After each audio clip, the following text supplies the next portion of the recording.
Hi, everybody, and welcome back to my channel. My name is Pamiti, and it's always a pleasure to have you stop by. So, yet again, the African National Congress is in the spotlight. And this particular time, it's not for a good reason, but that of a fraud case that is involving Mr. Pule Mabe. So Mr. Mabe and six other co-accused, making them seven in total, had to appear at the Palm Ridge Magistrates Court. This was on charges of a 27 million tender fraud that took place in the year 2017. Pule Mabe, yeah? I think I will make him an ambassador, this one.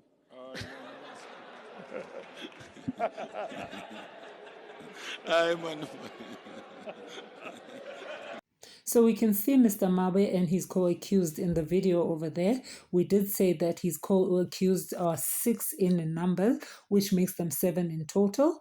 And yes, they did get bail. Their bail was set at 30,000 rands each person, 30,000 based on their earnings, based on their affordability, as well as their assets. Let's take some time to listen to a brief clip on exactly what happened in court for Mr. Mabe and his co-accused today. The fact that the state is not opposing this bail does not warrant this court also to grant bail. But I'm also disappointed as a court with the affidavit of the investigating officer. Because when dealing with bail, they are very crucial. There is a very crucial information that the investigating officer must bring to the court as to the facts of the case.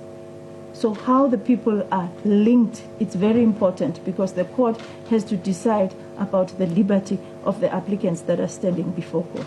So therefore, in respect of accused number 1 to 7, I would say that bail is granted. Now I'll come to the second aspect, that is the determination of the quantum. The state and the defense agrees on to the amounts that has been suggested on the affidavits, but this court is of the opinion that I'm not dealing with men of straw, and it is in the interest of justice that court should fix bail that is affordable to the applicants, and I would say that the bail that this court will fix, it will be affordable to the applicants based on the evidence tendered as to their income and to the assets that they have. Now, each applicant is granted bail, and the bail of each applicant is fixed at the amount of 30,000. With everything being said and done, Pule did take some time out to make a public resignation. Let's take a listen. Of the membership of the African National Congress throughout the length and breadth of the country.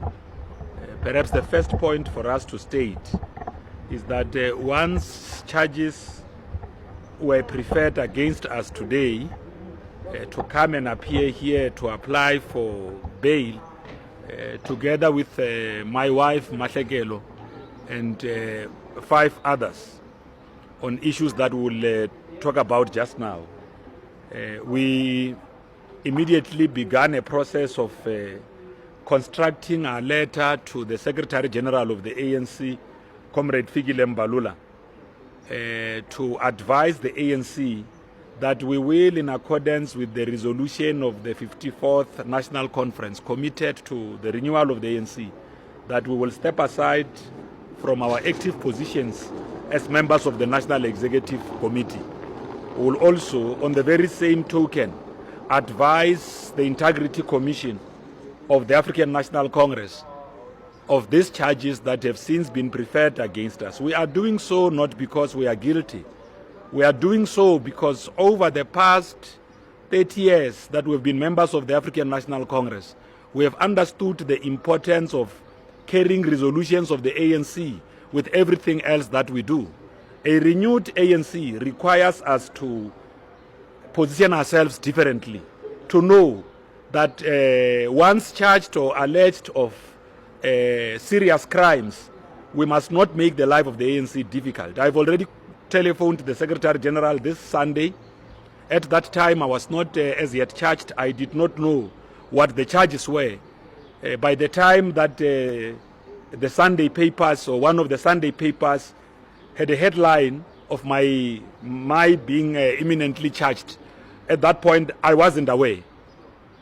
To that extent, I knew that I said to the journalist of the Sunday World that there is no smoke without fire. What excites me and what I said to my wife was that we have had this hanging over our heads for some time.